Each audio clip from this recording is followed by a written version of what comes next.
మన రక్షకుడైన ప్రభు అయిన యేసుక్రీస్తు యొక్క పునరుత్థాన దినమందు ఆత్మ సంబంధమైన బలులను అర్పించుటకు, అలాగే ఆయనకు పూజ చేయుటకు, ఆయన నామాన్ని ఘనపరచుటకు సంఘముగాను దేవుని కుటుంబముగాను మనం కలిసి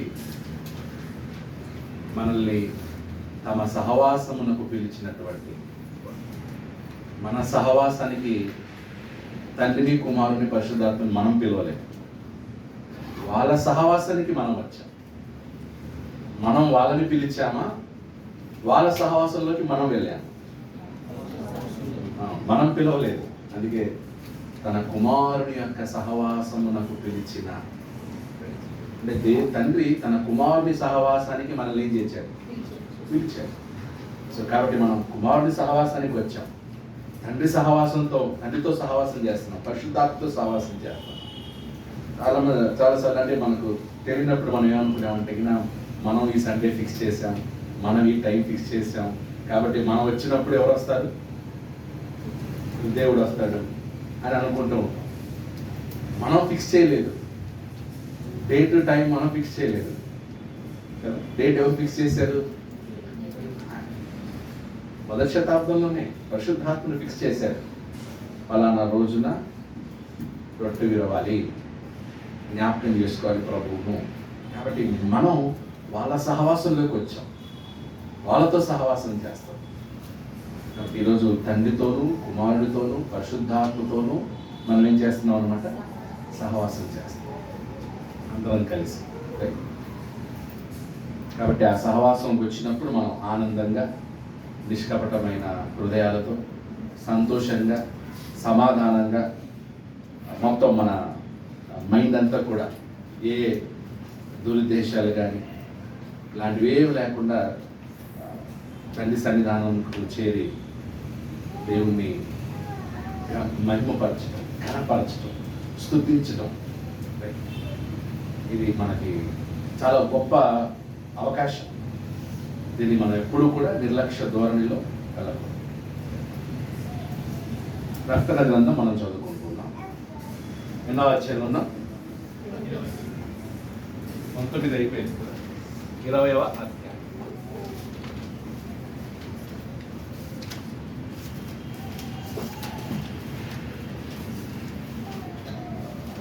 20వ అధ్యాయం అంటే ప్రకటన గ్రంథం యొక్క చివరి దశలో ఉన్నాం. సో ఈ చివరి భాగంలో ఏం చెప్పబడుతుందంటే, ఒకటి, క్రైస్తవులను హింసించినటువంటి యూదులకు దేవుడు తీర్పు తీర్చాడు. అది ఎలా తీర్పు తీర్చాడో 6 నుండి 11 అధ్యాయంలో చెప్పాడు. 12వ అధ్యాయంలో సాతాను యొక్క పాత్రను చెప్పాడు. సాతాను రోమా సామ్రాజ్యాన్ని వాడుకుంటున్నాడు, అబద్ధ ప్రవక్తని వాడుకొని దేవుని ప్రజల్ని ఏం చేస్తున్నాడు అన్నమాట? 2 విధాలుగా. ఒకటి, శారీరకంగా హింసిస్తున్నాడు. రెండోది, అబద్ధముతో దేవుని ప్రజలు ఏం చేస్తున్నాడు అనమాట? మోసం చేస్తున్నాడు. అలాంటి సాతాను ఈ భూమి మీద మరి వారి యొక్క అన్ని భయంకరంగా హింసించాడు. అలాంటి వానికి శిక్ష లేదా? ఆ సాతానికి ముగింపు లేదా? ఆ సాతాన్ని నువ్వు శిక్షించవా? అంటే ఈ రోమియోలకి తీర్పు లేదా అని హతసాక్షులైనటువంటి వారి ఆత్మలు ఏమవుతున్నాయి అన్నమాట? ఘోషిస్తూ ఉన్నాయి. దానికి సమాధానంగా ప్రకటన గ్రంథంలో రోమా సామ్రాజ్యం ఏమవుతుంది? పతనం అవుతుంది, నాశనం అవుతుంది. కాబట్టి మీరు భయపడాల్సిన అవసరం లేదు. వాళ్ళని వాడుకున్న సాతాను కూడా ఏమవుతాడు? నాశనం అవుతాడు. అది 20వ అధ్యాయంలో చెప్తున్నారు. 19వ అధ్యాయంలో సాతాను యొక్క ఏజెంట్లైన ఎవరు? సాతాను ఏజెంట్ ఎవరు? ఒకటి రోమన్ సామ్రాజ్యం, రెండోది అబద్ధ ప్రవక్త. వాళ్ళు ఏమవుతారు? నాశనం అవుతారు. అసలైన వాడు ఎవరు? సాతాను. వాని ముగింపు ఎలా ఉండదో చెప్తున్నాడు అనమాట. వాని ద్వారా హతసాక్షులైనటువంటి వారు ఏమవుతారు? ఓకే, సో ఇక్కడ మెయిన్ విలన్ ఎవరు? సాతాను. హీరో ఎవరు? యేసుక్రీస్తు. యేసుక్రీస్తు యొక్క అనుచరుడు ఎవరు అన్నమాట? క్రైస్తవులు. సో ఈ సాతానుకి మెయిన్ యేసుక్రీస్తు మీద శత్రుత్వం. ఆ యేసుక్రీస్తును వెంబడించినటువంటి వారి మీద కూడా వానికి ఏంటన్నమాట? ద్వేషమే సేమ్. సో అందుకు వాని యొక్క ముగింపు కూడా, వాని దూతలు ఉన్నారు, వాని అసిస్టెంట్ ఉన్నారు, ఒక్కొక్కటి నాశనం చేసుకుంటూ వస్తున్నాడు. ఫైనల్గా అంతమైపోయేది ఎవరన్నమాట? సాతాను. కదా మెయిన్ విలన్ ఎప్పుడు లాస్ట్లో చంపుతారు స్టోరీలో ఎప్పుడు చూసినట్టే. సో సాతాను కూడా వాడి చివరి గతి ఏమవుతుంది అనేది 20వ అధ్యాయంలో చెప్తున్నాడు. సో 20వ అధ్యాయంలో మనం 1 నుండి 6 వచనాలు చూసాం. ఏం ఎండింగ్ పెట్టుకున్నారు 20వ అధ్యాయం 1 నుండి 6 వచనాల్లో? The 1000 years reign. So the 1000 years reign. వెయ్యేండ్ల పరిపాలన. సో ఈ వెయ్యేండ్ల పరిపాలన ఓకే రెండు సార్లు చెప్పబడింది. 1000 అనేది ఎక్కడ? సాతాన్ని బంధించడం కూడా ఎన్ని సంవత్సరాలు బంధించబడ్డాడు? 1000 ఏండ్లు. సో అక్కడ 1-2 చదువు. మరియు పెద్ద సంఖ్యలను చేత పట్టుకొని అగాధం యొక్క తాళపు చెవి గల ఒక దేవదూత పరలోకం నుండి దిగి వచ్చుట చూచితిని. అతడు ఆది సర్పముగా అనగా అపవాదియు సాతాను అను ఆ ఘట సర్పమును పట్టుకొని 1000 సంవత్సరములు వాణ్ణి బంధించి అగాధములో పడవేసి ఆ 1000 సంవత్సరములు గడచ వరకు ఇక జనములను మోసపరచకుండానట్లు అగాధమును మూసి దానికి ముద్ర వేశారు. అటుపిమ్మట వాడు కొంచెము కాలము విడిచిపెట్టబడవాలి. సో దీన్ని బట్టి ఏమర్థం అవుతుంది? సాతానుని యొక్క బంధకం పర్మనెంట్ కాదు, టెంపరరీ. సో వాడు టెంపరరీగా ఏం చేయబడతాడు అనమాట? బంధించబడతాడు. మళ్ళీ వాడు ఏమవుతాడు? రిలీజ్ అవుతాడు. ఓకే, సో టెంపరరీగా బంధించబడతాడు, ఆ తర్వాత రిలీజ్ అవుతాడు. సో దీన్ని బట్టి ఏమవుతుంది? సాతాన్ని దేవుడు సమూలంగా కంప్లీట్గా ఏం చేయట్లేదు, నాశనం చేయలేదు. ఇప్పుడు సాతాను చెడ్డడని దేవునికి ఎప్పటి నుంచి తెలుసు? ముందు నుంచి తెలుసు. వాడు ప్రారంభం నుంచి సాతాను ఎవరు? చెడ్డవాడే. ప్రారంభం నుండి దేవుని ప్రజలు ఏం చేస్తున్నాడు? వాడు హింసిస్తూనే ఉన్నాడు, శోధిస్తూనే ఉన్నాడు, మోసం చేస్తూనే ఉన్నాడు. ఒకవేళ దేవుడు వాడిని నాశనం చేయాలనుకుంటే ఎప్పుడు నాశనం చేయాలి? అదిలోనే చేయాలి. కానీ అది దేవుని సంకల్పం కాదు. ఎందుకంటే వాని ద్వారా కూడా కొన్ని పనులు జరగాలి. ఐగుప్తు ఫరోని కూడా దేవుడు తలుచుకుంటే ఎప్పుడూ నాశనం చేసేవాడు. కానీ ఐగుప్తు ద్వారా దేవుడు ఒక మెసేజ్ ఇవ్వాలనుకున్నాడు. ఏంటి ఆ మెసేజ్? ప్రపంచం అంతటికి తెలియాలి. దేవుని శక్తి ప్రపంచానికి తెలియాలి. ప్రపంచానికి తెలియాలంటే అప్పుడు ప్రపంచాన్ని పరిపాలిస్తుంది హోల్ పవర్ ఏదన్నమాట? ఐగుప్తు దేశం. ఆ ఐగుప్తు దేశం దేవుని ప్రజలు ఏం చేశారు? బంధించి ఉంచారు 430 సంవత్సరాలు. ఇప్పుడు ప్రపంచం అంతటికి తెలుసు ఐగుప్తు super power, Egypt is a super power. ఇప్పుడు ఆ సూపర్ పవర్ ఉన్న ఆ దేశము ఇశ్రాయేలీల దేవుణ్ణి ఎదుర్కోలేకపోయింది. అంత సూపర్ పవర్ ఉన్న దేశము ఓకే ఇశ్రాయేలీల దేవుని చేత నాశనం అయిందట అని ప్రపంచం అంతా ఏం చేయాలన్నమాట?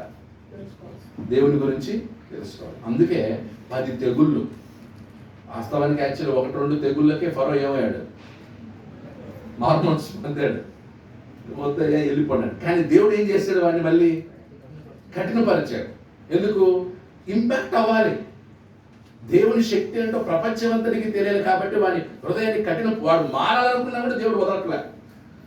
నేను మారిపోయాను వెళ్ళనంటే మళ్ళీ కఠినపరిచాడు దేవుడు.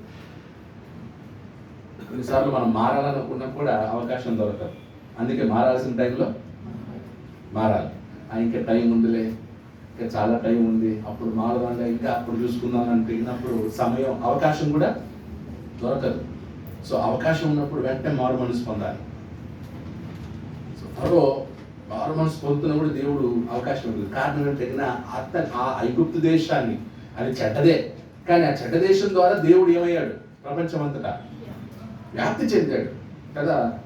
వేగు చూడడానికి వెళ్ళినప్పుడు ఎవరు? ఇశ్రాయేలు 12 గోత్రాల నుంచి 12 వేగుల వారు వెళ్ళినప్పుడు రాహాబు ఏమనింది? రాహాబు తప్పించింది కదా. తప్పించే వాళ్ళతో ఏమనింది? మీ దేవుడు మిమ్మల్ని ఐగుప్తు దేశం నుంచి ఎలా విడిపించాడో మేము విన్నాం. అది మేము విన్నప్పుడు మా గుండెలు ఏమయ్యాయట? మా గుండెలు కరిగిపోయాయి, అదిరిపోయాయి మా గుండెలు. అంత గొప్ప దేవుడు మీ దేవుడు న్యూస్ ఎలా వెళ్ళిందో, అప్పట్లో ఇంత ఇది లేదు, మీడియా లేదు, కానీ న్యూస్ ఏమైంది అనమాట, స్ప్రెడ్ అయింది దేవుని గురించి. అందుకే రాహాబ్ అనే వేశ్య ఆ వేగులో వారిని కాపాడి. సో ఇలా దేవుడు ఒక బ్యాడ్ అంటే ఒక చెడ్డ వారిని వెంటనే నాశనం చేయడు. అలాగే బబులోను కూడా దేవుడు తన ప్రజలకు బుద్ధి చెప్పడానికి ఏం చేశాడు, వాడుకున్నాడు. సో అలాగే సాతాన్ని కూడా ఫ్రమ్ ద బిగినింగ్ వాడిని ఒకేసారి నాశనం చేయలేదు, దేవునికి తెలీదా? సో ఇంకొకరు ఎవరో అన్నారంట, దేవుడు సాతానుగానే సృజించాడు. దేవుడు అంటే మనం ఏం చెప్తామంటే దేవుడు చెడ్డదాన్ని ఎప్పుడు కూడా సృజించాడు, చెడ్డదాన్ని సృజించాడు. సో సాతాను కూడా మొదట ఏమై ఉండాలి, వాడు మంచివాడై ఉండాలి, ఆ తర్వాత ఏమై ఉండాలి, చెడ్డవాడై ఉండాలి. ఎందుకంటే దేవుడు చెడ్డదాన్ని సృజించాడు కదా. ఇప్పుడు మనల్ని కూడా భూమి మీద పుట్టించేటప్పుడు పాపులుగా పుట్టిస్తున్నాడా, పరిశుద్ధులుగా పుట్టిస్తున్నాడా? పరిశుద్ధులుగానే పుట్టిస్తున్నాం. మనం ఎలా చెడ్డ వాళ్ళు అవుతున్నాం? సో దేవుని మిస్టేక్ కాదు, మనం పాపులు అవ్వడానికి, మనం చెడ్డ వాళ్ళు అవ్వడానికి మిస్టేక్ ఎవరిది కాదు, దేవుడిది కాదు, మనం మలుచుకున్నాం. అలాగే సాతాను కూడా వాడు మొదట ఎవరన్నమాట, మంచివాడే, ఆ తర్వాత చెడ్డవాడే. ఇంకా వాడు మారుమనసు పొందడానికి అంగీకరించట్లేదు. ఫైనల్గా వాడు డిసైడ్ అయిపోయాడు. కొన్నిసార్లు మనం అంటాం కదా, నేను చావనైనా చస్తాను కానీ, అంటే ఏంటి, డిసైడ్ అయిపోయాడు, చావడానికి డిసైడ్ అయిపోయాడు. కొంతమందికి తనకు మేలు జరగకపోయినా పర్లేదు, అవతలోడికి మేలు జరగదు అంటే వాడు డిసైడ్ అయిపోయాడు ఏమని, నాకు మేలు జరగకపోయినా పర్లేదు, వాడిని ఏం చేయాలి, నాశనం చేయాలి.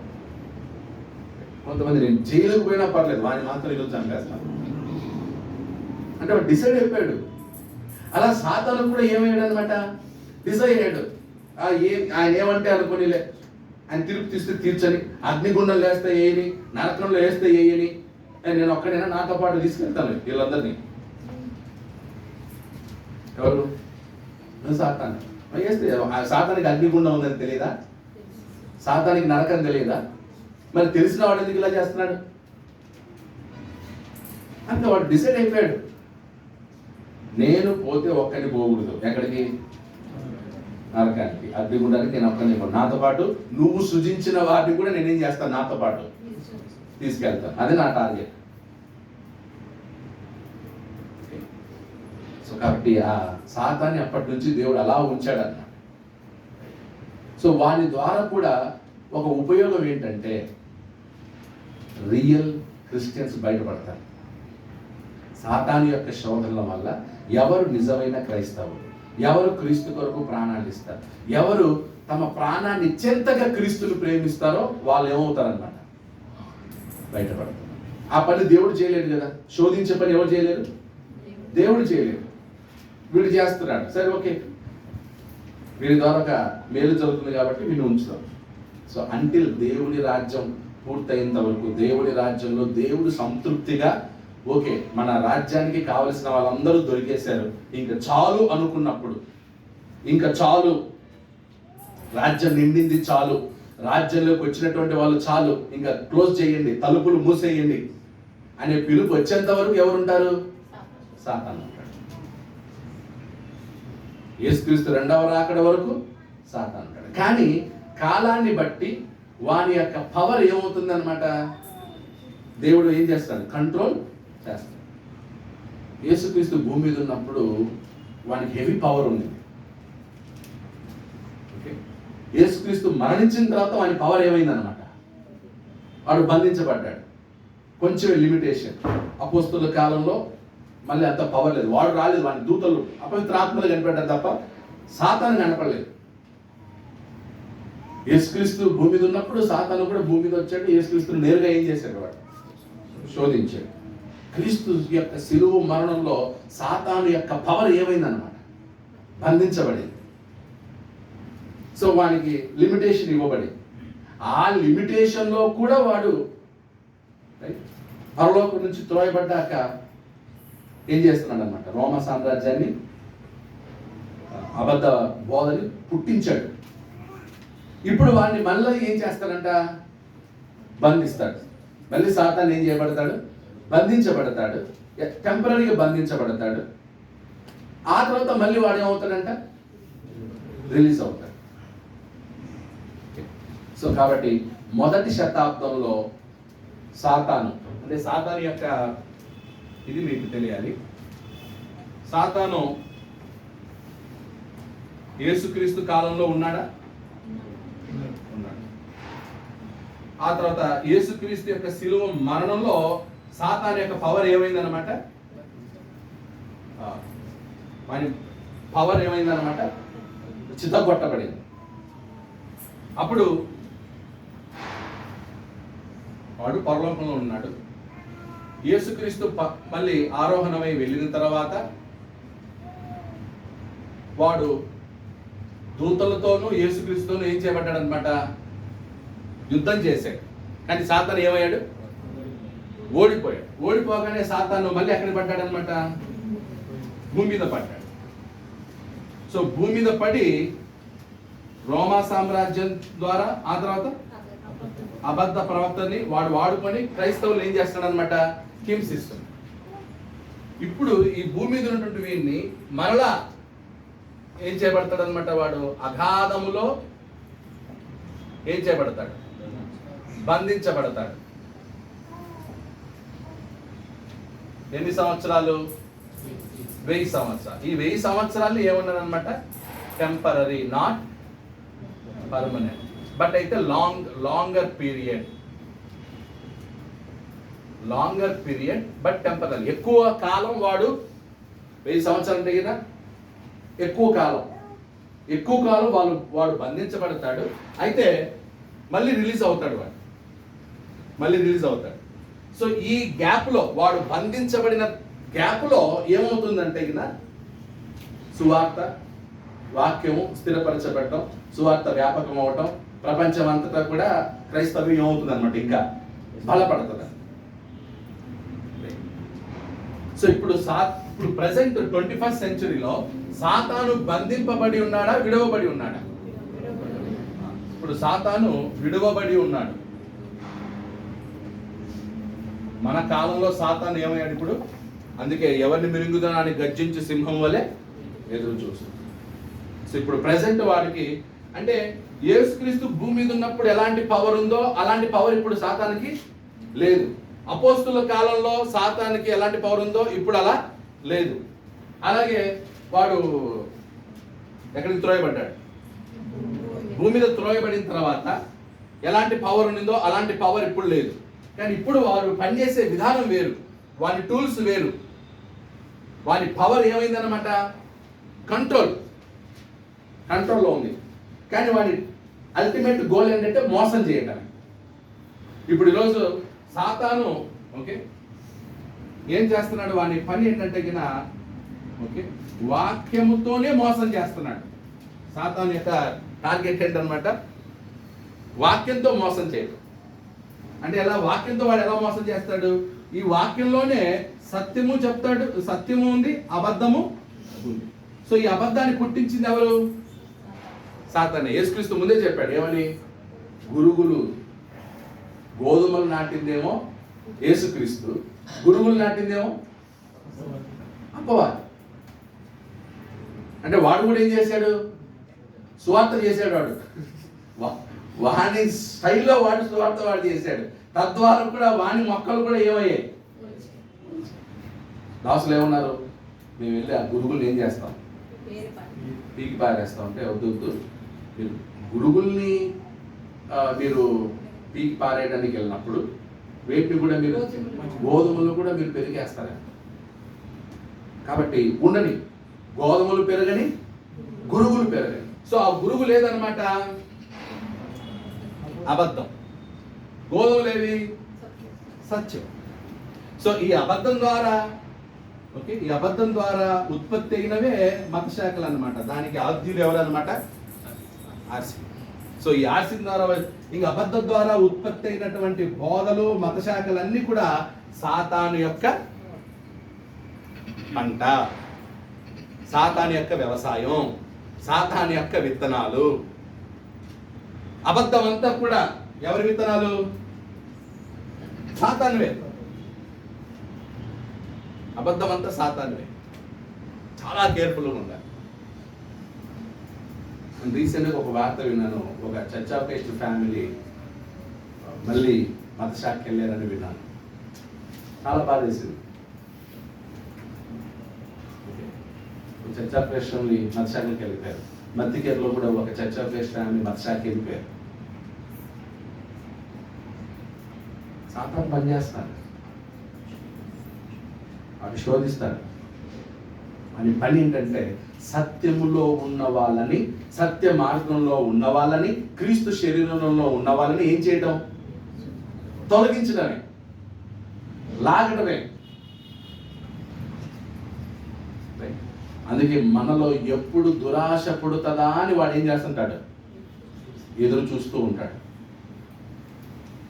ఎప్పుడు దురాశ పుడుతుంది మనలో, ఎప్పుడు ఒకరికి పదవి మీద వ్యామోహం పుడుతుంది, ఎప్పుడు ఒకరికి నేనే అనే ఇది పుడుతుంది, ఎప్పుడు ఒకరికి మాకు ప్రాధాన్యత ఇవ్వట్లేదు, మమ్మల్ని గుర్తించట్లేదు, ఇలాంటివి ఎప్పుడు పుడతాయా అని చూస్తూ ఉంటాడు. చూడగానే ఏం చేస్తారు? వచ్చేవాడిని కరెక్టేరా, నువ్వు ఈడు ఉండాల్సినవి, నువ్వు ఇక్కడ ఉండాల్సినవి కాదు, నీ టాలెంట్ ఈడు ఉండాల్సినవి కాదు, అదే నువ్వు డినామినేషన్కి పోతే ఎలా ఉండు? నిన్ను ఎంత సన్మానిస్తారు, ఎంత గౌరవిస్తారు. ఊరికి వచ్చి దీసంలో పడి ఉన్నావు, నీకు మైక్ పాడడానికి.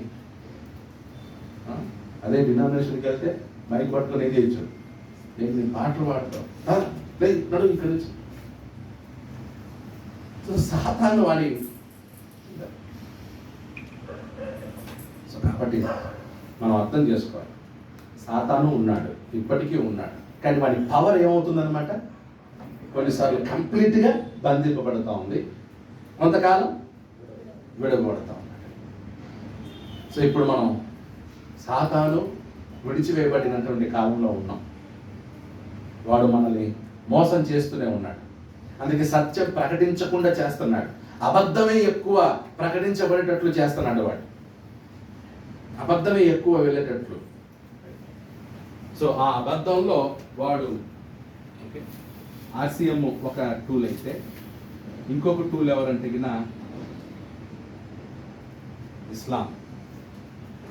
ఇస్లాం కూడా వాని టూలే. ఇంకొక టూల్ ఏంటంటే విగ్రహారాధన.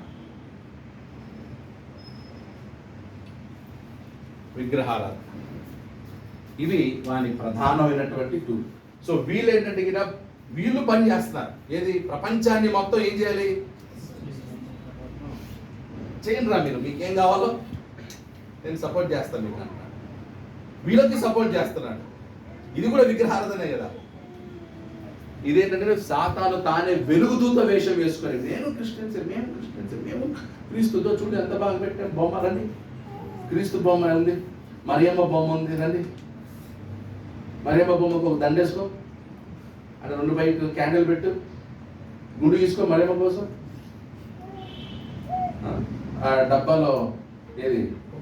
జలమా? పవిత్ర జలం తీసుకో, హోలీ వాటర్ తీసుకో, అప్పుడప్పుడు వేలంగానికి పో, నాగపట్నం పో, గుణదలకి వెళ్ళు, విజయవాడ మీద గుణదల ఉంది కదా, అక్కడికి వెళ్ళు, ఫిరంగిపురం వెళ్ళు. అంటే వాడు,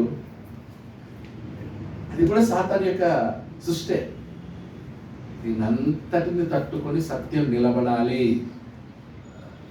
దీనంతటి తట్టుకొని సత్యం నిలబడాలి. సత్యము అని చెప్పుకుంటున్న క్రీస్తుని కూడా వాడు ఏం చేస్తాడు అనమాట? మోసం చేస్తాడు. సత్యం అని చెప్పుకుని మనం అనుకుంటున్నాం సిఓసి మీదకి రాజులే, చర్చ్ ఆఫ్ క్రైస్ట్ మీదకి సాతాను అని. అవునా? నిజమా? చర్చ్ ఆఫ్ క్రైస్ట్ మీదకి సాతాను రాడా? ఉన్నాడా? వాడు విడవబడ్డాడు. శోధించబడ్డానికి వాడు పర్మిషన్ తీసుకుని మరి వచ్చాడు. యోబు కాలంలో ఎలాగైతే యోబు అంత భక్తిపరుడా? ఏ చర్చ్ ఆఫ్ క్రైస్ట్ అంత భక్తిపరులు అనుకుంటున్నావా? ఉండి చూపిస్తా నీకు. వాళ్ళు సత్యం అని చెప్తున్నారు. అంత లేదు. ఈ మధ్య చర్చ్ ఆఫ్ క్రైస్ట్ కూడా అబద్ధం స్టార్ట్ అయింది. యేసుక్రీస్తు నరుడు మాత్రమేనంట ఒక ఆయన కేవలం నరుడే. ఇంకొక ఆయన ప్రధాన యాజకుడు మాత్రమే. ఇంకొకరు ఆయన ప్రవక్త మాత్రమే. సో ఇప్పుడు వాని హాట్ టాపిక్ ఎవరన్నమాట? యేసుక్రీస్తు. యేసుక్రీస్తు మీదనే ఈరోజు క్రైస్తవ సంఘంలో ఉన్న వాళ్ళకి అనుమానాలు వచ్చేటట్లు పుట్టించేశాడు. ఇప్పుడు నిన్న ఇద్దరు పిల్లలు ఫోన్ చేశారు, రీసెంట్గా గ్రాడ్యుయేట్స్ అయినారు, మా బెంగళూరు గారు ఆంధ్రలో ఉన్నారు. బ్రదర్ ఇప్పుడు యేసుక్రీస్తు దేవుడు అని నమ్మాలా వద్దా? ఇప్పుడు ఏమనుకుంటున్నాం, మాకు దేవుడు కాదని చెప్పారు బ్రదర్, ఇప్పుడు ఏం చేయాలి? అంటే చాలామంది ఫ్రెష్ అంటే యంగ్స్టర్స్కి రీసెర్చ్ చేయట్లేదు బైబిల్లో. వాళ్ళు ఏం చెప్తే అది ఓకే, లేదా పలానా ఆయన ఎవరు చెప్తే అది ఓకే. అసలు లేక అక్కడ వచనం ఏం చెప్తుంది, ఆ వచనం భావం ఏంటి, దాని యొక్క మీనింగ్ ఏంటి, దాని డెప్త్ ఏంటి, దాని పర్పస్ ఏంటని ఓన్గా ఏం చేయట్లేదు, చదవట్లేదు. మాకు ఆయన నేర్పించాడు, మేము ఇంతే ఇలాగే ఉంటామంటున్నాను. ఇప్పుడు యోహాను సువార్త 1:1కి 1:1 ఎవరన్నా ఎక్స్ప్లెయిన్ చేయడానికి రావాలా, లేకపోతే అది చదివితేనే అర్థం అవుతుందా? మాట్లాడు. ఆది యందు వాక్యం ఉండేను, వాక్యము దేవుని యొద్ద ఉండేను, వాక్యము. ఇప్పుడు దీన్ని ఎక్స్ప్లెయిన్ చేయడానికి ఎవరు కావాలి? ఎవరు కావాలి? అక్కడ ఆ వాక్యం ఎవరు? ఆ వాక్యం ఎవరు? ఆ యేసుక్రీస్తు ఎక్కడ ఉన్నాడంట? ఆది నుంచి ఉన్నాడంట. ఎవరి యొద్ద ఉన్నాడంట? దేవుని యొద్ద ఉన్నాడంట. ఏమై ఉన్నాడంట? దేవుడై ఉండెను.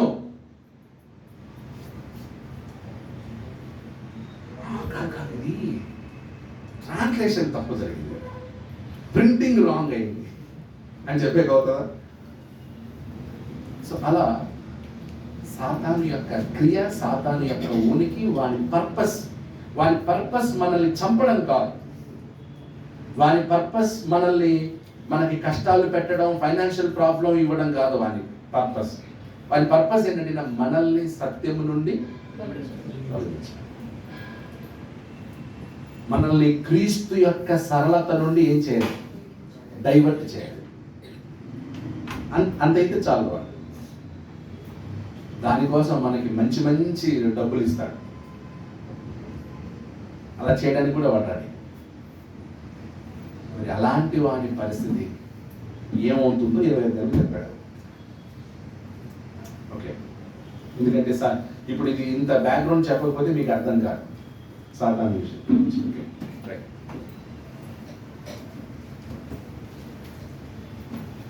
20 కదా.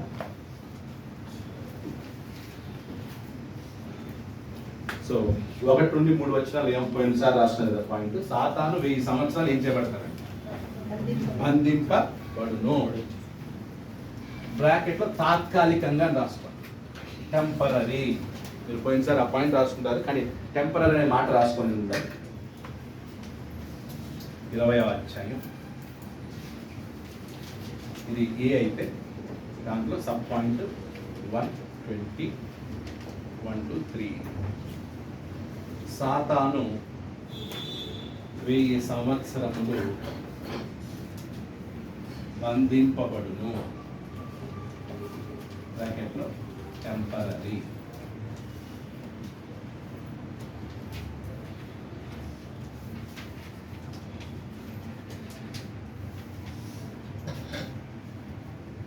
నాలుగు ఉంది, ఎందుకంటే అక్కడ స్టార్టింగ్లో అక్కడే చెప్పాడు 4వ వచనంలో, ఎవరిని జనములను మోసపరచకుండానట్లు అగాధముగా మూసి దానికి ముద్ర వేసెను, అటు పిమ్మట వాడు కొంచెం కాలము విడిచిపెట్టబడవలెను. అంటే వీడు లోపలికి వెళ్తున్నాడు, బయటకు వస్తున్నాడు, జైలుకి పోతున్నాడు, మళ్ళీ రిలీజ్ అవుతున్నాడు, బెయిల్ మీద వస్తున్నాడు, మళ్ళీ వెళ్తాడు, మళ్ళీ వస్తాడు. అలా అన్నమాట. నెక్స్ట్ 4 నుండి 6 వచనాలు చదవండి. 20వ అధ్యాయం 4 నుండి 6 వచనాలు. అంతటా సింహాసనములను చూచితిని, వాటి మీద ఆసీనులై ఉన్న వారికి విమర్శ చేయుటకు అధికారము ఇవ్వబడెను. మరియు క్రూర మృగముకైనను దాని ప్రతిమకైనను నమస్కారం చేయక తమ నొసళ్ళయందు గాని చేతులయందు గాని దాని ముద్ర వేయించుకొనని వారిని యేసు విషయమై తామిచ్చిన సాక్ష్యము నిమిత్తమును దేవుని వాక్యమును దేవుని వాక్యం నిమిత్తమును శిరచ్ఛేదనం చేయబడిన వారి ఆత్మలను చూచితిని. వారు బ్రతికిన వారై 1000 సంవత్సరములు క్రీస్తుతో కూడా రాజ్యము చేసేది. ఆ 1000 సంవత్సరములు గడుచు వరకు కడమ మృగము బ్రతకలేదు. ఇదే మొదటి పునరుత్థానము. ఈ శిరచ్ఛేదనము చేయబడిన వారు బ్రతికిన వారై క్రీస్తుతో 1000 సంవత్సరములు క్రీస్తుతో 1000 సంవత్సరములు ఏం చేస్తారంట? రాజ్యము చేయుదురు. రాజ్యము చేసిరి ఉంది కదా. ఒక చోట చేసిరి అన్నాడు, ఇంకో చోట చేయుదురు అన్నాడు. చదవండి, గమనించాలి. ఆ 1000 సంవత్సరములు గడుచు వరకు కడమ మృతులు బ్రతకలేదు. ఇది మొదటి పునరుత్థానము. ఈ మొదటి పునరుత్థానంలో పాలుగల వారు ధన్యులను పరిశుద్ధులనై ఉందురు. ఇట్టి వారి మీద రెండవ మరణమునకు అధికారం లేదు. వీరు దేవునికిని క్రీస్తునకును యాజకులై క్రీస్తుతో కూడా 1000 సంవత్సరములు రాజ్యము చేయుదురు. సో ఇప్పుడు ఎవరి గురించి చెప్తున్నాడు ఈ వచనం? ఎవరి గురించి చెప్తున్నాడు? శిరచ్ఛేదనము చేయబడినటువంటి వారు పరిశుద్ధులు అన్నాడు కదా. వాళ్ళకి వాడబడిన మాట ఏంటన్నమాట? పరిశుద్ధులు. సో ఎవరి పరిశుద్ధులు అంటే, ఎవరి పరిశుద్ధులు? క్రూర మృగమునకైనను దాని ప్రతిమకైనను ఏం చేయలేదంట వీళ్ళు. పరిశుద్ధులు క్రూర మృగానికి, క్రూర మృగమునకు దాని ప్రతిమకు అంటే ఏంటి? అప్పుడు విగ్రహారాధన. క్రూర మృగం అంటే ఎవరు అక్కడ? రోమన్ సామ్రాజ్యం, రోమన్ ఎంపైర్. సో ఆ రోమన్ ఎంపైర్ కి, దాని స్టాచ్యూకి, ప్రతిమకు ఏం చేయలేదంట? నమస్కరించలేదు. అంటే ఇక ఎంపరర్ వర్షిప్ ఉండేది అప్పుడు. చక్రవర్తి ఆరాధన. చక్రవర్తినే ఏం చేయాలి? ఇంకా ఏ దేవుడిని ఏం చేయకూడదు, ఆరాధించకూడదని ఆజ్ఞ. అలాంటి సమయంలో వీళ్ళు ఏం చేయలేదన్నమాట, క్రైస్తవులు పరిశుద్ధులు ఏం చేయలేదన్నమాట, నమస్కరించలేదు. కాబట్టి చక్రవర్తి ఆరాధనను ఏం చేశారు? తిరస్కరించిన వారు, రిజెక్టెడ్ చేసి, they rejected the emperor worship. చక్రవర్తి ఆరాధన వాళ్ళు ఏం చేశారనమాట? తిరస్కరించారు. మేము చెయ్యం, మా ప్రాణం పోయినా చెయ్యం, మమ్మల్ని చంపినా చెయ్యం, మీరు ఏం చేసినా చెయ్యం. అందుకే క్రూర మృగమునకు దాని ప్రతిమకు నమస్కారం చేయక, తమ నొసళ్ళ యందు గాని చేతుల యందు గాని దాని ముద్ర వేయించుకొనని వారిని. నొసళ్ళ మీద క్రూర మృగము యొక్క ముద్రను ఏం చేయలేదంట? క్రూర మృగము యొక్క ముద్రను వేయించుకొనలేదు. ఎవరు? ఈ పరిశుద్ధులు. ఏంటి ముద్ర అంటే? ముద్ర అంటే ఏంటి? ఐడెంటిటీ. Okay, identity. ఏమని? ఇప్పుడు ఆ సీల్ ఉందనుకోండి, వాళ్ళు బిజినెస్ చేసుకోవడానికి, తర్వాత వాళ్ళకి ఒకలాంటి ఏంటనమాట, సిటిజన్షిప్ లాగా. సిటిజన్షిప్ అనుకోండి, లేదా ఒక ఐడెంటిటీ, ఆ ఐడెంటిటీ ట్రేడ్ మార్క్. సో ఆ ట్రేడ్ మార్క్ ఉంటే ఏంటి? Full value. సో నువ్వు రోమా సామ్రాజ్యానికి సపోర్ట్ చేస్తే, రోమా సామ్రాజ్యం మెంబర్షిప్ తీసుకుంటే, రోమా సామ్రాజ్యానికి చక్రవర్తి ఆరాధన చేస్తే నీకు ఒక ట్రేడ్ మార్క్ ఇచ్చేస్తారు, లైసెన్స్ ఇచ్చేస్తారు. So that you can do any business anywhere, any place. అంటే బెనిఫిట్స్కో, ప్రాఫిట్కో, లేదా శరీర సంబంధమైన అవసరాలకో వాళ్ళు ఏం చేయలేదన్నమాట. ఆ యొక్క ఐడెంటిటీని వాళ్ళు ఏం చేశారనమాట? రిజెక్టెడ్. మాకొద్దు. ముద్రను వేయించుకోలేదంటే కింద గుర్తింపును, రోమా గుర్తింపును, రోమా గుర్తింపును తిరస్కరించి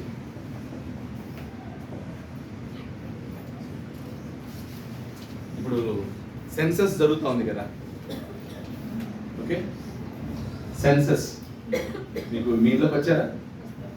పరిశిష్ట జాతి గణన అని సెన్సస్ వేస్తా ఉన్నారు. ఓకే, సో ఇప్పుడు ఇంటింటికి వచ్చి అసలు మీరు ఎవరు, గవర్నమెంట్ ఇచ్చే బెనిఫిట్స్ వీళ్ళు అర్హులా కాదు. ఎందుకంటే చాలా మంది గవర్నమెంట్ ఏం చేస్తారు, మోసం చేస్తారు, గవర్నమెంట్ మోసం చేస్తారు. పూణేలోనే ఎక్కడో ఒక ఐఏఎస్ ఆఫీసర్ తన పిల్లల్ని ఎస్సీ ఎస్టీ కోటా కింద ఫారిన్లో చదివిస్తున్నాడు. ఐఏఎస్ ఆఫీసర్ ఎస్సీ ఎస్టీ కింద తన పిల్లల్ని ఎక్కడ చదివిస్తాడు? ఒక ఐఏఎస్ ఆఫీసర్కి ఏమైనా లోటు ఉందా? సో గవర్నమెంట్ ఇవన్నీ ఎవరికి? నిరుపేదలకు కదా, ఇన్కమ్ లో ఇన్కమ్ ఉన్న వాళ్ళకి కదా ఈ బెనిఫిట్స్. ఎంత ఉంది దానికి మార్జిన్ స్కేల్ ఎంత వేశారు? బిలో పావర్టీ లైన్ అంటారు, బీపీఎల్, బిలో పావర్టీ లైన్ కింద ఉన్న వాళ్ళకి ఈ బెనిఫిట్స్. ఓకే, ఇప్పుడు రేషన్ షాప్లో మామూలుగా ఎవరు నిలబడాలి? బిలో పావర్టీ లెవెల్ ఉన్న వాళ్ళు నిలబడాలి. కానీ ఎక్కువ ఎవరు నిలబడుతున్నారు? కార్లో వచ్చి రేషన్ రిక్షా తీసుకెళ్తున్నారు. కార్లో వెళ్ళి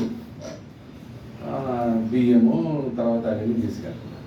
అంటే ఏం లేదు, మనుషుల్లో నిజాయితీ లేదు. మా ఇన్కమ్ లెవెల్ ఇంప్రూవ్ అయింది, we're above the poverty line, we're above the poverty line. So గవర్నమెంట్కి చెప్పాలి, సరెండర్ చేయాలి, వీఆర్ అబౌవ్. ఒకప్పుడు మేము బిలో పావర్టీ లైన్, ఇప్పుడు we're above the poverty line. So మాకు ఇది అవసరం లేదు, అవసరం ఉన్న వాళ్ళకి ఇవ్వండి, అక్కడ కలిగిన వాళ్ళకి ఇవ్వండి అని ఇవ్వాలి. ఎవరిలో నా నిజాయితీ ఉందా? ఇప్పుడు ఉందా?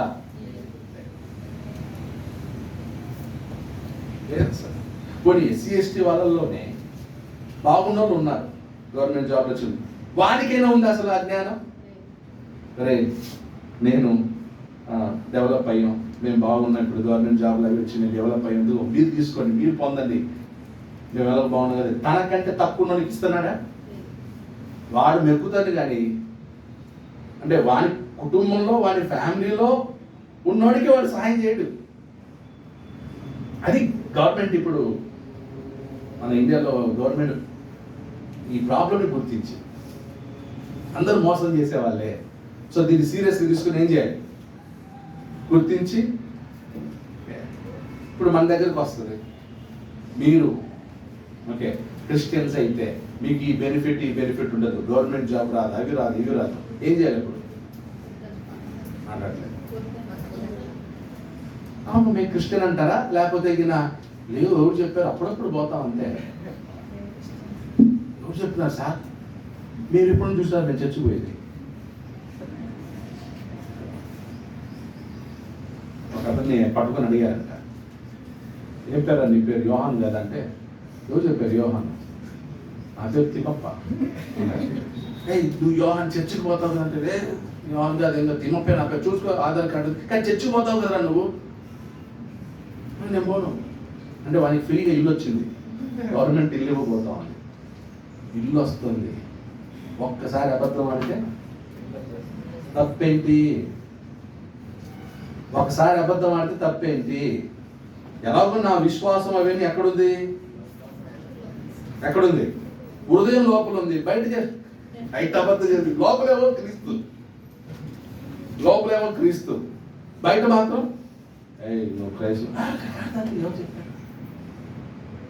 ఇప్పుడు దేవునికి లోపల హృదయం లోపల విశ్వసించే వాళ్ళు కావాలా, నోటితో ఒప్పుకునే వాళ్ళు కావాలా? మాట్లాడతారు. ఇప్పుడు వీళ్ళు హృదయంలో విశ్వసించేటట్లుంటే వీళ్ళు చచ్చేవాళ్ళు, అసలు శిరఛేదనం చేయబడే వాళ్ళ? వాళ్ళు బయట ఒప్పుకున్నారా, లోపల ఒప్పుకున్నారా? కన్ఫెస్డ్ అవుట్ సైడ్, గట్టిగా ఒప్పుకుంటారు, బజార్లో ఒప్పుకున్నారు.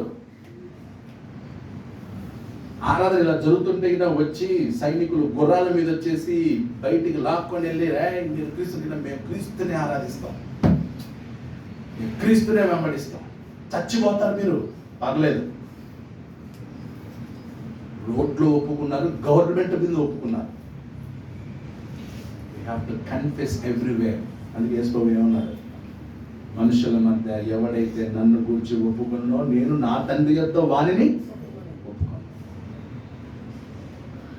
ఆ టైం వచ్చినప్పుడల్లా మనం ఏం చేయాలి? ఒప్పుకోవాలి, కన్ఫెస్ చేయాలి.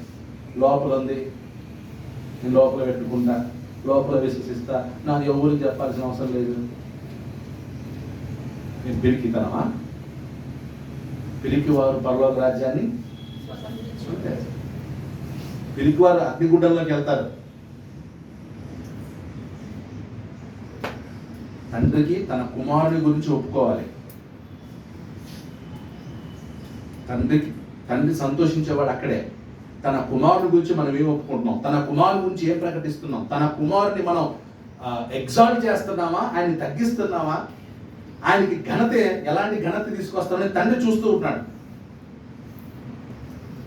కుమారుణ్ణి మనం పొగుడుతుంటే, యేసుక్రీస్తుని పొగుడుతూ ఉంటే, యేసుక్రీస్తుని మనం స్తుతిస్తుంటే, మహిమపరుస్తుంటే, తండ్రి అయిన దేవుడు మనందరినీ మన మీద కోపడతాడు కదా. మాట్లాడతాడు. కుమారుణ్ణి ఎవరైనా పొగుడుతుంటే తండ్రికి ఆనందమా కుళ్ళ? ఆయన సంతోషంగా ఉంటాడు, సంతోషిస్తాడు. ఏ తండ్రి అయినా అంతే, ఏ తండ్రి అయినా అంతే. ఇప్పుడు అవినాష్ ఉన్నాడు, రాజ్ కుమార్ గారిని పెట్టుకొని అవినాష్ని మనం అభినందిస్తూ ఉంటే వాళ్ళ నాన్న వచ్చి పైకి వచ్చి, ఏం బ్రదరు మీకు ఏమైనా బుద్ధి ఉందా?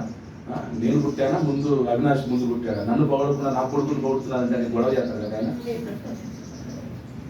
ఏం రాజ్ కుమార్ గారు చేస్తారా? ఒకళ్ళు అలా చేస్తే అంతకన్నా ఫాదర్ రిజాయిసెస్. తండ్రి ఆనందిస్తాడు, సంతోషిస్తాడు. తండ్రి ఇంకా మౌనంగా ఉంటాడు. కుమారునికి ఘనత వస్తుంది. కాబట్టి వీళ్ళందరూ కూడా తన కుమారుని కొరకు శిరచ్ఛేదన చేయబడిన వారు, కుమారుడైన క్రీస్తు కొరకు మరణించిన వారు. రోమిలకు యెహోవా దేవుడు ఎవరంటే ఎవరు తెలియదు. రోమిలకు తెలుసా? యెహోవా దేవుడు తెలుసా? తండ్రి ఎవరో తెలుసా? తెలియదు. వాళ్ళకి తెలిసింది క్రీస్తు తెలుసా? యేసుక్రీస్తు తెలుసా? బాగా తెలుసు వాళ్ళకి. సిలువ వేసింది ఎవరు? మరి ఏదో తెలియనట్టు సార్. సిలువ వేసింది వాళ్ళే. వాళ్ళకి తెలియదా యేసుక్రీస్తు? ఒకవేళ యెహోవా దేవుని కొరకు వాళ్ళు ఎదురు తగిన వాళ్ళే ఉంటారు, ఏదో దేవుడు అనుకున్నారు పోండ్రా అనే వాళ్ళు. ప్రాబ్లం ఎక్కడ? ఎవరు? యేసుక్రీస్తు ప్రాబ్లం అలా. యేసుక్రీస్తు యొక్క ఫాలోయింగ్ పెరుగుతూ ఉంది. ఆయన నామం ఉచ్చరించబడుతుంది, ఆయన నామం ప్రకటించబడుతుంటే ఒకవైపు యూదులు ఓర్చుకోలేకపోతున్నారు, ఇంకొక వైపు రోమీలు ఓర్చుకోలేకపోతున్నాడు. అసలైన వాడు ఎవరు? సాతాను. వాడు ఓర్చుకోలేకపోతున్నాడు.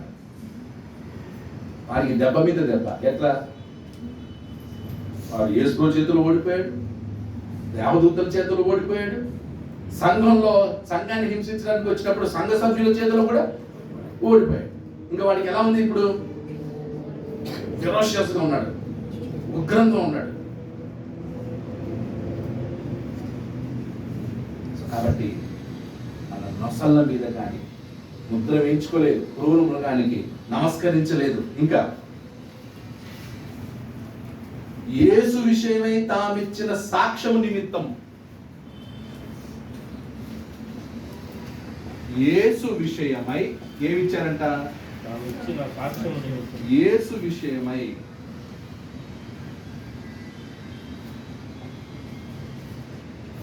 తామిచ్చిన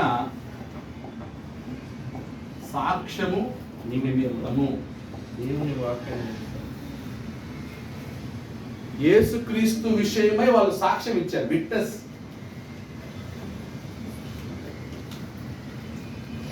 మీరు యేసుక్రీస్తుని ఇక నుంచి ప్రకటించకూడదు, కానీ వాళ్ళు ఏం చేశారు? ప్రకటిస్తాం. ఆయన పేరిట బాప్తిజాలు మేము ఇస్తాం. ఎక్కడ కూడా సంఘంగా కూడుకోకూడదు, మేము కూడుకుంటాం. చక్రవర్తిని ఆరాధించాలి, లేదు మేము యేసుక్రీస్తుని కూడా ఆరాధిస్తాం. మేము భయపడాం అసలు. అందుకే యేసుక్రీస్తు విషయమై తామిచ్చిన సాక్ష్యము నిమిత్తం. మీకు ప్రభువు లార్డ్ ఎవరు? నీరో. మీ చక్రవర్తి ఎవరు? నీరో. ఎవరి ఫోటో ఉండాలి? మీ ఇళ్ళలో అందరి ఇళ్ళలో ఎవరి ఫోటో ఉండాలి? నీరో చక్రవర్తి ఫోటో ఉండాలి. కానీ వాళ్ళే ఉన్నారు, ఫోటోలు పంపిణీ చేస్తున్న మా కొద్ది ఈ ఫోటో. మా ప్రభు ఎవరు? మా ప్రభు ఎవరు? క్రీస్తు. అదేంటి?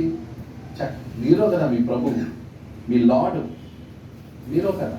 కాదు, ఆ ప్రభువు క్రీస్తు. అలా వాళ్ళు క్రీస్తు కొరకు ఏమి ఇచ్చారనమాట? సాక్ష్యం ఇచ్చారు. అందుకు వాళ్ళు ఏం చేయబడ్డారంట? శిరచ్ఛేదనము చేయబడ్డారు.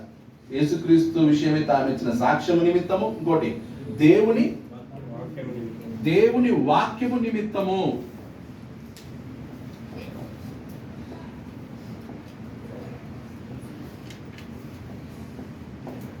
దేవుని వాక్యము నిమిత్తము.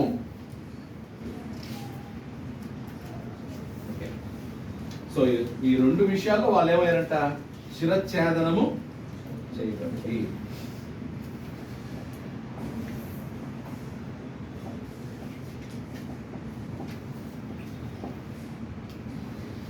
దేవుని వాక్యము నిమిత్తము శిరచ్ఛేదం అంటే ఇలాంటి వాళ్ళ కోసం చెప్తున్నాడు అన్న, వీళ్ళ కోసం చెప్తున్నాడు. వీళ్ళకేంటి అసలు? వీళ్ళ పరిస్థితి ఏంటి మరి?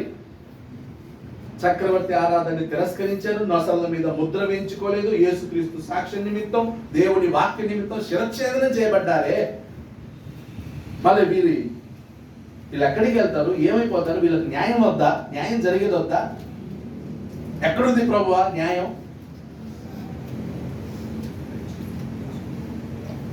ఇప్పుడు తర్వాత చూడండి, వారు బ్రతికిన వారై. సో పరిశుద్ధుల తర్వాత ఏమవుతారంట వీళ్ళు? వారు బ్రతికిన వారై. ఎవరు? ఈ పరిశుద్ధులు. సో ఇది అందరికా, పర్టికులర్గా వాళ్ళకా? పర్టికులర్గా ఎవరికి? మొదటి శతాబ్దంలో హతసాక్షులైనటువంటి వారికి ఈ మాటలు. అందరికీ కాదు. ఈరోజు మనకి కాదు, మనం అప్లై చేసుకోకూడదు. ఎందుకంటే మనం శిరచ్ఛేదం చేయబడుతున్నాం. రక్తం కూడా కారట్లేదు, రక్తం కూడా కార్చడం లేదు, ఒక్క పైసా కూడా ఖర్చు పెట్టాం. మనకి ఈ వచనాలన్నీ అప్లై చేసుకోవచ్చు కదా? సమాధి చేసుకునే అర్హత ఉంది అసలు మనకి?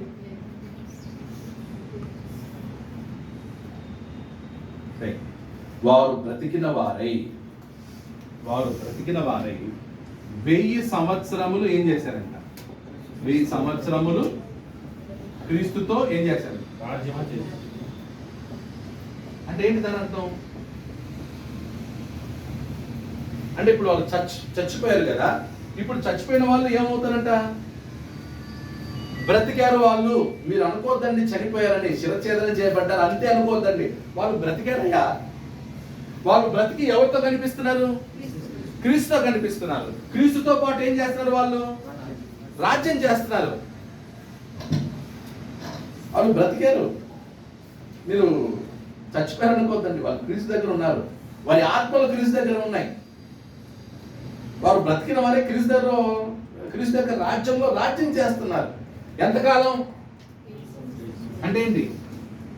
ఇక్కడ 1000 సంవత్సరాలు ఏంటంటే ఇక్కడ 1000 సంవత్సరాలు ఏంటంటే ఎవర్ లాస్టింగ్ అంటే ఎల్లప్పుడు.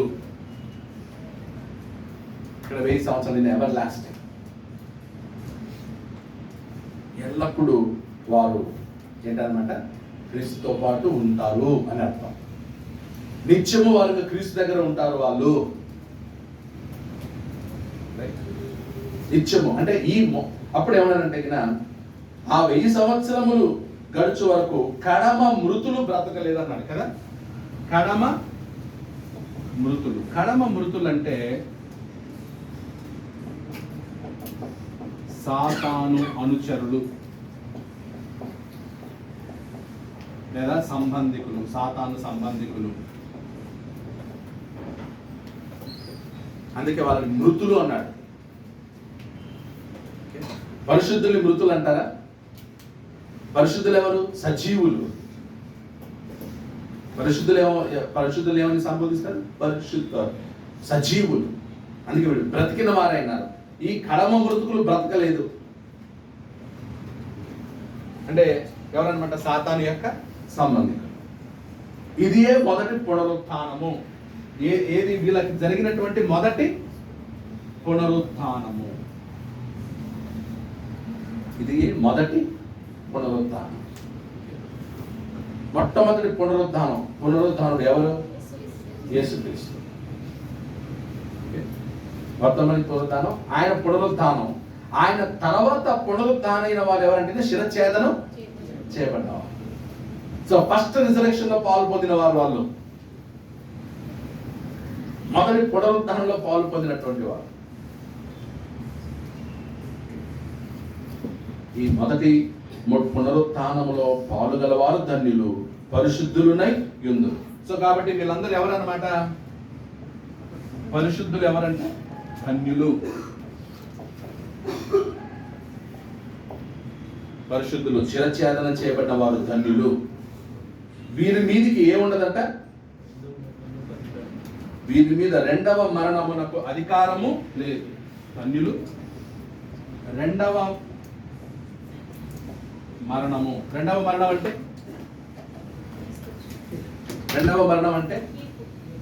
నరకం. రెండవ మరణం అంటే నరకం. అంటే వీళ్ళు నరకానికి ఇంకా వెళ్ళే ఛాన్సే లేదు. మనకి వీళ్ళు తీర్పు ఉండదు వీళ్ళకి. యాక్చువల్లీ ఎవరికి? శిరఛేదనం చేయబడినటువంటి వాళ్ళు తీర్పులో నిలబడరు. వీళ్ళు డైరెక్ట్గా ఎక్కడికి వెళ్తారు? పరలోకమే. ఇంకా వీళ్ళు తీర్పు ఉండదు వీళ్ళకి. సో రెండవ మరణమునకు అధికారము లేదు. ఇప్పుడు దీన్ని బట్టి ఏమర్థం చేసుకోవాలి? ఈ పత్రికను చదివాక వాళ్ళందరూ ఇంకా ఎక్కడికి వెళ్తారు? పరలోకం. పరలోకం గ్యారెంటీనా? వీళ్ళకి ఏమన్నా మళ్ళీ డౌట్ ఉందా? మాట్లాడలేదు. మనకు పరలోకం గ్యారెంటీనా? మళ్ళీ ఏమన్నా కన్ఫర్మ్ అవ్వాలా? మనం కన్ఫర్మ్ అవ్వాలి. వాళ్ళ లిస్టులో వెళ్ళి సైలెంట్గా ఇక్కడ రేషన్ తీసుకున్నట్టు గ్యాప్లో పోయారు కదా. ప్రభుత్వాన్ని మభ్యపెట్టి ఏదో డాక్యుమెంట్ అది ఇది చేసి వెళ్ళి తెచ్చుకుంటాం. ఇక్కడ ప్రభుత్వాన్ని మనం చీట్ చేయగలం ఇక్కడ, కానీ దేవుడిని ఏం చేయలేం. అక్కడ యేసుక్రీస్తుని చీట్ చేయలేం. వాళ్ళకి ఇంకా తీర్పు లేదు. వాళ్ళకి డైరెక్ట్ ఏంటన్నమాట? ఏది? నేను ఒక ఎగ్జాంపుల్ చెప్తున్నాను. ఒకసారి నేను సెకండ్ టైం ఇంటర్నేషనల్ ట్రావెల్ చేసినప్పుడు ఫిలిప్పీన్స్ వెళ్ళాను. ఫిలిప్పీన్స్ వెళ్ళినప్పుడు అక్కడ ఏంటంటే బోర్డింగ్ టైం అని ఉంటారు. బోర్డింగ్ టైం అంటే కన్నా ఇంక విమానం ఎక్కాలి. దానికి ముందే ఒక గంట ముందే ఏంటంటే చెక్ ఇన్ టైం అని ఉంటుంది. చెక్ ఇన్ టైం అంటే లగేజ్ అంతా తీసుకొచ్చి నీ లగేజ్ ఏమైనా ఉంటే కానీ అక్కడ వేస్తే కానీ అది ఆ లగేజ్ విమానం కింద పోతుంది అన్న. అప్పుడు అక్కడ బోర్డింగ్ పాస్ ఇస్తారు. ఆ బోర్డింగ్ పాస్ తీసుకొని వెళ్ళాలి. సో నాకు అప్పుడు సాయంత్రం 4 గంటలకి బోర్డింగ్ టైం. అంటే ఏం చేయాలి? ఇంక అందరూ విమానం ఎక్కే టైం. చెక్ ఇన్ టైం ఏమో 3 గంటలకి. నేను 3 గంటలకి వెళ్ళాల్సిన 4కు పోయినాను. 4కి వెళ్ళి చెక్ ఇన్. సార్ ఏమైపోయింది? Check in time close sir, boarding జరుగుతూ ఉంది, మీరేది ఇప్పుడు వచ్చినారంటారు. ఎక్కడ? ఫిలిప్పీన్స్లో. అది మన దేశం కాదు, ఏం కాదు.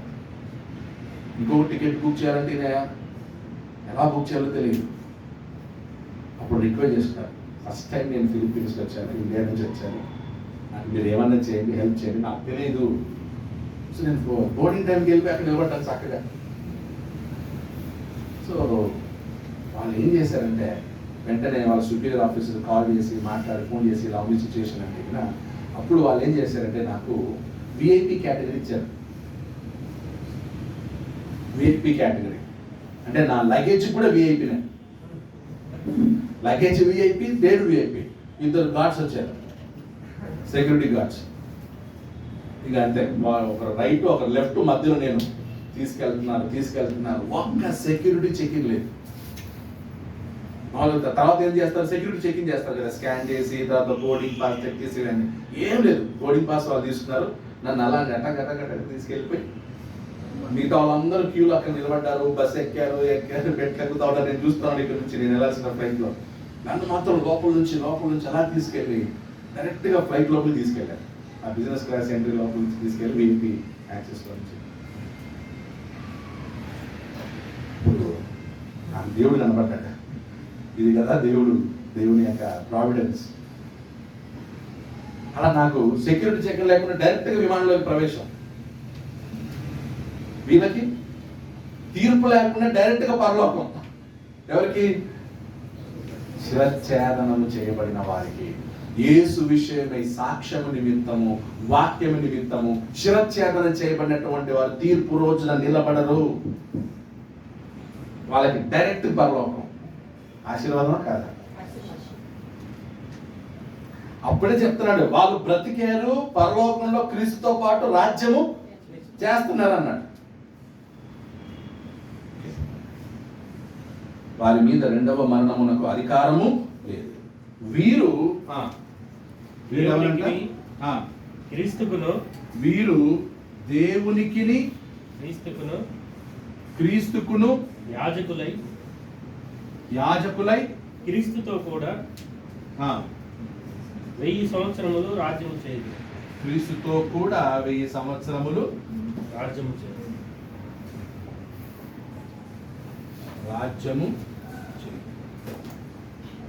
ఇక్కడ ఇంట్రెస్టింగ్ పాయింట్. యాక్చువల్లీ యాజకులు అన్నారు కదా. ఎవరికి యాజకులట? దేవునికి యాజకులే, క్రీస్తుకు యాజకులే. పాత నిబంధనలో కేవలం యాజకులు. ఎవరికి? దేవునికి మాత్రమే. కానీ యేసుక్రీస్తు పునరుద్ధరణై పరలోకానికి వెళ్ళిన తర్వాత మనం ఎవరికి కూడా యాజకులై ఉన్నామని చెప్తుంది. క్రీస్తుకు కూడా యాజకులమే. ఆయన్ని ప్రధాన యాజకుడు అని చెప్పడం జరిగింది, ప్రధాన కాపరి అన్నాడు. అన్ని ఓకే. అన్ని పాత్రలు యేసుక్రీస్తుకి వర్తిస్తాయి. ఆయన చేయని రోల్ ఏది లేదు. ప్రధాన కాపరి ఆయనే, ప్రధాన యాజకుడు ఆయనే, సేవకుడు ఆయనే, దాసుడు ఆయనే, కుమారుడు ఆయనే, ప్రవక్త ఆయనే, మనుష్య కుమారుడు, దేవుడి కుమారుడు, ఇంకేమున్నాయి టైటిల్స్ ఆయనకి? రక్షకుడు, ప్రభువు, ఇంకా ఇంకేంటి? మెస్సయ్య, ఇంకేంటి? రాజు, దావీదు కుమారుడు, అన్ని. స్నేహితుడు, ఆయన మనకు స్నేహితుడు కాదా? అన్ని. అందుకే ఆయనకి ఎవరు కూడా చెప్పలేరంట ఏమని, నీకేం తెలుసు ప్రభావ మా గురించి. ఎందుకు? ఆయన అన్ని పాత్రలు పోషించాడు. అన్ని పాత్రల్లో డ్యూటీ చేసినోడు ఎవరు? ఒకే ఒక్క వ్యక్తి. ఎవరన్నమాట? యేసుక్రీస్తు. సో కాబట్టి వీరు దేవునికిని క్రీస్తుకు యాజకులై క్రీస్తుతో కూడా 1000 సంవత్సరంలో రాజ్యము చేయుదురు. ఇక్కడ ఒక పాయింట్ గమనించాలి ఏంటంటే, అంటే మన క్రీస్తులో మాత్రమే ఈ 1000 సంవత్సరాలు అనేది ఫిగరేటివ్, నాట్ లిటరల్, అక్షరానుసారమైంది కాదు. ఇప్పుడు బయట ప్రపంచం అనగా మత శాఖలు దీన్ని ఏమనుకుంటారు? అసలు ఈ సీన్ అంతటి మత శాఖలు ఏమనుకుంటారు? సో ఇక్కడ ఏముంది? దేని గురించి చెప్తున్నాడు? సాతాను ఏం చేయబడతాడు? బంధించబడతాడు. కొన్ని రోజులు వాడు మళ్ళీ విడవబడతాడు. ఓకే, వాడు బంధించబడినటువంటి కాలంలో ఏమవుతుంది అనమాట? వాక్యం స్థిరపరచబడుతుంది, సువార్త అన్ని చోట్లకి వెళ్తాడు. ఈ లోపల మళ్ళీ వాడు వస్తాడు. వాడు వచ్చే సమయానికి క్రిస్టియానిటీ ఏమైంటది? స్ప్రెడ్ అయింటది. మళ్ళీ వాడు వస్తాడు. వచ్చినప్పుడు అప్పుడు మళ్ళీ వాడు మోసం చేస్తాడు. తర్వాత వారికి ఫైనల్ డెస్టినేషన్ 7 నుంచి తర్వాత మనం చూస్తాం. 7 వచనాల్లో వచ్చే వాళ్ళని చూస్తాం. మరి హతసాక్షులైనటువంటి వారి సంగతి ఏంటంటే, వాళ్ళు పరిశుద్ధులు. ఎందుకంటే వాళ్ళు విగ్రహారాధనని తిరస్కరించారు, గుర్తింపులు తిరస్కరించారు. యేసు విషయమై, దేవుని వాక్యం విషయమై వాళ్ళు హతసాక్షులయ్యారు. వాళ్ళు బ్రతికారు. వాళ్ళు బ్రతికి ఎవరితో దగ్గర ఉన్నారు? క్రీస్తుతో పాటు రాజ్యం చేస్తున్నారు. తర్వాత వాళ్ళు పరిశుద్ధులు, వారు ధన్యులు. అసలు వారి మీద రెండవ మరణానికి ఎటువంటి అధికారము లేదు. అంటే వాళ్ళకి డైరెక్ట్గా ఎక్కడ ఏమి వెళ్తుంది, వాళ్ళు పరలోకానికి వెళ్తారు వాళ్ళు డైరెక్ట్గా. కాబట్టి వాళ్ళు దేవునికి క్రీస్తుకు వాళ్ళు ఏమై ఉన్నారు, యాజకులై ఉన్నారు. కాబట్టి మీరు మరణించిన వారి గురించి మీరు ఏం చేయొద్దు, కొంచెం కూడా రవంతా కూడా చింత పెట్టుకోవద్దు, ఏం భయపడొద్దు. ఇప్పుడు ఈ పత్రిక చదివిన తర్వాత ఎవరైతే హింసల్లో ఉన్నారో వాళ్ళకి ఎలా ఉంటుంది అంటే మనం కూడా క్రీస్తు కొరకు ఏమవచ్చు, ప్రాణాలు ఇవ్వచ్చు అన్నమాట. ఇప్పుడు మన మనుషులు ఎలా ఉంటారంటే ఇన్ఫ్లుయెన్స్. కొన్ని సంవత్సరాల క్రితం హిమ్ అనేది పెట్టారు. 10,000 కడితే 50,000 వస్తారు, 20,000 కడితే 1,00,000 వస్తుంది. నువ్వు 10,000 కడితే నెలకి 2,000 ఇస్తాడు. అప్పుడు ఫస్ట్ ఒక 100 మంది కట్టారు. కట్టేసరికి వాళ్ళకి 2 నెలలు 2,000 వచ్చేసరికి మిగతా వాళ్ళు చూసి ఏం చేశారు, ఆయన మీకు వచ్చాయా 2,000, అప్పుడు మేము కడతామని చెప్పి ఏం చేశారు అనమాట. 500 మంది కట్టారు. ఎందుకు ఫస్ట్ టైం కట్టలేదు వాళ్ళు? ఈ 500 మంది ఎందుకు ఫస్ట్ కట్టలేదు? వీళ్ళకి వస్తాయా రాదో చూద్దాం, వీళ్ళకి వచ్చాయా మళ్ళీ ఏం చేద్దాం, మళ్ళీ మనం కడదాం. ఆ స్కీమ్ చేసిన కూడా తెలివైనోడే 3 నెలలు ఇచ్చిన తర్వాత ఆపేశాడు.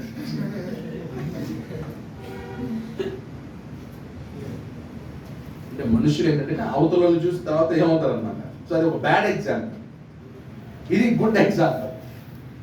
సో ఈ గుడ్ ఎగ్జాంపుల్ ఏంటంటే కింద శిరచ్ఛేదనం చేయబడిన వాళ్ళు, ఎందుకంటే ఇంకా జరుగుతోంది, పర్సిక్యూషన్ కంటిన్యూ అవుతుంది. కంటిన్యూ అయ్యే టైంలో ప్రకటన గ్రంథం రాయబడింది అనమాట. మీరు అనుకోవద్దు శిరచ్ఛేదనం చేయబడిన వాళ్ళు అలా అంతే అయిపోయినారని. వాళ్ళు ఎక్కడున్నారు ఇప్పుడు? పరలోకంలో ఉన్నారు, క్రీస్తుతో పాటు రాజ్యం చేస్తున్నారు. పరలోకంలో వాళ్ళు యాజకులుగా ఉన్నారయ్యా, దేవునికి క్రీస్తుకి. ఏం భయపడద్దు. సాతాను అవును వాడు విడిచిపోయబడ్డాడు, దేవుడే వాడిని విడిచిపోయబడ్డాడు. మీరు సాతాను గురించి కూడా ఏం చేయవద్దు, వాడు కూడా తర్వాత నాశనం అవుతాడు. మీరు నమ్మకంగా ఉండండి. మరణం వరకు మీరు ఎలా ఉండండి? నమ్మకంగా ఉండండి. మరణం వరకు మీరు ఎలా ఉండండి? విశ్వాసంగా ఉండండి అని ప్రకటన గ్రంథంలో వాళ్ళకి ఏం చేయబడుతున్నా, ధైర్యం, ఆ తర్వాత ఆదరణ, ఇంకా ప్రోత్సాహం. సో కాబట్టి పత్రిక చదివిన వాళ్ళు, ఈ మాటలు చదివిన వాళ్ళు పారిపోతారా నిలబడతారా? మాటలు అంటే ఇన్ని మాటలు విన్నాక పారిపోతారా వాళ్ళు? వాళ్ళు ఏం చేస్తారు? నిలబడతారు. మనసులో చెప్తారా, నోటితో చెప్తారా? క్రీస్తు గురించి నోటితో చెప్తారు. భయపడతారా, ధైర్యంగా ఉంటారా? సీక్రెట్ గా ఆరాధిస్తారా, బహిరంగంగా ఆరాధిస్తారా? అంత ధైర్యాన్ని ఇచ్చే పత్రిక ఏదన్నమాట, ప్రకటన. సో కాబట్టి ప్రకటన గ్రంథం ఎవరిని ఉద్దేశించి రాయబడింది?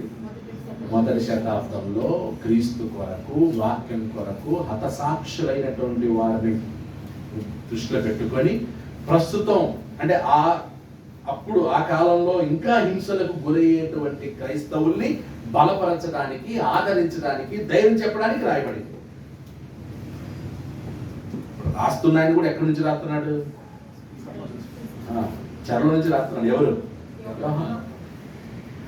నెక్స్ట్ యోహాన్ని చంపేస్తాడు.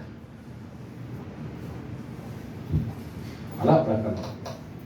కానీ ఇప్పుడు మత శాఖలు ఏమంటున్నారంటే దీనికి ఒక పేరు పెట్టి మిల్లీనియం అని పేరు పెట్టారు. ఏ పేరు పెట్టారు? మిల్లీనియం అని పేరు పెట్టి, మిల్లీనియం అని పేరు పెట్టి వీళ్ళు ఏమంటారంటే సెకండ్ కమింగ్ లో యేసుక్రీస్తు ఎక్కడికి వస్తాడు? భూమి మీదకి వస్తాడు. Jesus rule on the earth. Physical గా ఆయన భూమి మీదకి వచ్చి, భూమి మీద ఆయన ఎన్ని సంవత్సరాలు పరిపాలిస్తాడు? 1000 years, 1000 సంవత్సరాలు పరిపాలిస్తాడు ఆయన అని చెప్తున్నారు. సో ఆ మిలీనియం వాళ్ళు నమ్మే బోధ ఏంటి మిలీనియం గురించి, అది కూడా మీకు తెలియాలి. అది నెక్స్ట్ వాళ్ళని చెప్తాను. అది కూడా తెలియదా మనకి? రేపు మీకు కన్ఫ్యూజన్ కాకూడదు కదా. వాళ్ళే ఎందుకంటే చాలా కన్ఫ్యూజన్ టాపిక్. 1000 పరిపాలన. సో ఇక్కడ 1000 పరిపాలన పాస్ట్ టెన్స్ కి కనిపిస్తుందా, ప్రెసెంట్ టెన్స్ కి కనిపిస్తుందా, ఫ్యూచర్ టెన్స్ కి కనిపిస్తుందా? అక్కడున్న వాళ్ళకి పాస్ట్ ప్రెసెంట్, మొదటి శతాబ్దంలో ఉన్న క్రైస్తవులకి పాస్టా ప్రెసెంటా? ఒకటి వాళ్ళకి ఫస్ట్ ఏమన్నాడు? రాజ్యము చేసిరి అంటే ఏంటి? పాస్ట్. ఓకే, ఇప్పుడు చేయుదురు అన్నాడు. చేయుదురు అంటే ఎవరికి సంబంధించింది? చేసిరి అనే వాళ్ళేమో క్రీస్తు కొరకు, చేసిరంటే క్రీస్తు కొరకు ఆల్రెడీ ఏమైన వాళ్ళు, క్రీస్తు కొరకు మరణించిన వాళ్ళు, హతసాక్షులైన వాళ్ళు. రాజ్యము చేయుదురు అంటే ఇది ఎవరు? ఇంకా ముందు జరగబోయేది. అప్పుడు మొదటి శతాబ్దంలో 70 వీళ్ళందరూ 70 AD చనిపోయారు అనుకున్నాం. 70 AD నీరో చక్రవర్తి పరిపాలన వీళ్ళేమయ్యారు? చనిపోయారు. ప్రకటన గ్రంథం రాయబడింది. ప్రకటన గ్రంథం రాయబడిన తర్వాత ఎవరైతే హతసాక్షులు అవుతారో వాళ్ళకన్నమాట ఏది ఈ మాట? రాజ్యము చేయుదు. పాయింట్ అర్థమైంది లేదు? ఇప్పటి వరకు ప్రకటనలో ఇప్పటి వరకు ఎవరైతే హతసాక్షులు అయ్యారో వాళ్ళు ఆల్రెడీ ఏమయ్యారు? బ్రతికేసి క్రీస్తుతో పాటు ఏం చేస్తున్నారు? రాజ్యము చేసిరి అంటే వాళ్ళు ఆల్రెడీ ఉన్నారని. నెక్స్ట్ ఏం చేస్తున్నారు? ఇక ముందు ఎవరైనా మీలో హతసాక్షులైతే, ఇదే యేసుక్రీస్తు సాక్ష్యం కొరకు, వాక్యం కొరకు హతసాక్షులైతే వాళ్ళు కూడా ఏం చేస్తారనమాట? రాజ్యము చేయుదురు అన్నాడు. ఇప్పుడు దీన్ని ఏం చేస్తున్నారనమాట? ఇప్పుడు సెకండ్ కమింగ్ కి అప్లై చేస్తున్నారు. ప్రకటన గ్రంథంలో 20 అధ్యాయంలో చెప్పిన ఈ వచనాలన్నీ సెకండ్ కమింగ్ కి అసలు సంబంధమే. రెండవ రాకడలో యేసుక్రీస్తు పరిపాలన చేయుటకు రాడు, సంఘాన్ని పరిపాలించడానికి రాడు, సంఘాన్ని తండ్రికి అప్పగించడానికి వస్తాడు. ఆయన మధ్యాకాశానికి వస్తాడు. ఆయన ఎక్కడికి రాడు? భూమి మీదకి రాడు. ఇప్పుడు ఆత్మ సంబంధమైన రాజ్యం స్థాపించబడిన తర్వాత మళ్ళీ శరీర సంబంధమైన రాజ్యం స్థాపించబడుతుందా? మొదట ఏది? శరీర సంబంధమైన రాజ్యం స్థాపించబడింది. ఓకే, ఆ తర్వాత ఏ రాజ్యం స్థాపించబడింది? ఆత్మ సంబంధమైన రాజ్యం స్థాపించబడింది. ఆ తర్వాత ఎండ్ అంతే. ఇప్పుడు మళ్ళీ యేసుక్రీస్తు వచ్చి మళ్ళీ ఆత్మ సంబంధమైన రాజ్యంలో అయిన తర్వాత మళ్ళీ శరీర సంబంధమైన రాజ్యాన్ని స్థాపిస్తాడా? మళ్ళీ ఫస్ట్ ఇంక వస్తాడా? అర్థం కాలే మత్స్యాకులకి అర్థం కాలేదు. ఆయన మళ్ళీ భూమి మీదకి వస్తాడు. యెరూషలేములో సింహాసనం, ఆల్రెడీ టెంపుల్ కూడా సైడ్ చూశారంట, కడతారు. సొలొమోను దేవాలయం కట్టినప్పుడు ప్రతిష్ఠ జరిగింది కదా, అలా ఒక ప్రతిష్ఠ కూడా ప్లాన్ చేస్తున్నారు. ఇది ఎర్ర పెయ్యలు కూడా కొని పెట్టారంట. అవి ఎన్ని రోజులు ఉంటాయి? చచ్చిపోతాయి. మళ్ళీ ఇంకో కొత్తవి కొనాలి. వేసుకోవచ్చేందుకు కొంటనే ఉంటుంది. జ్ఞానం లేదు, సత్యం ఏంటో తెలియదు. శరీర సంబంధమైన రాజ్యం తీసేసి ఆత్మ సంబంధమైన ఇచ్చాడు. ఇంకా నెక్స్ట్ ఇంకా పరలోకమే. వీళ్ళు పరలోకం కాదు, మళ్ళీ మాకేం కావాలి? ఎక్కడ కావాలి? మళ్ళీ భూమి మీదనే. మళ్ళీ భూమి మీద ఇంకా 1000 సంవత్సరాలు క్రీస్తు భూమి మీద ఉండాలి. సో కాబట్టి ప్రకటన గ్రంథం యొక్క పర్పస్ మీకు తెలియాలి, ఫ్యూచర్ ఏమి ఉండబోతుంది. కాబట్టి ప్రకటన గ్రంథం మ్యాక్సిమం 95% ఆల్రెడీ జరిగిపోయినది. 95% ఆల్రెడీ అయిపోయింది. ఆడియన్స్ ప్రకటన గ్రంథం యొక్క మెయిన్ ఆడియన్స్ ఎవరన్నమాట? మొదటి శతాబ్ద క్రైస్తవులు, శిరచ్ఛేదనము చేయబడుతున్న క్రైస్తవులు, హింసలకు గురవుతున్న క్రైస్తవులు.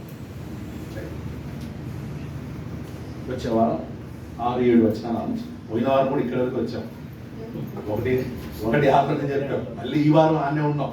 ముందుకు పోదాం అంటే వెళ్ళట్లేదు, అంత ఉంది మరి సబ్జెక్టు.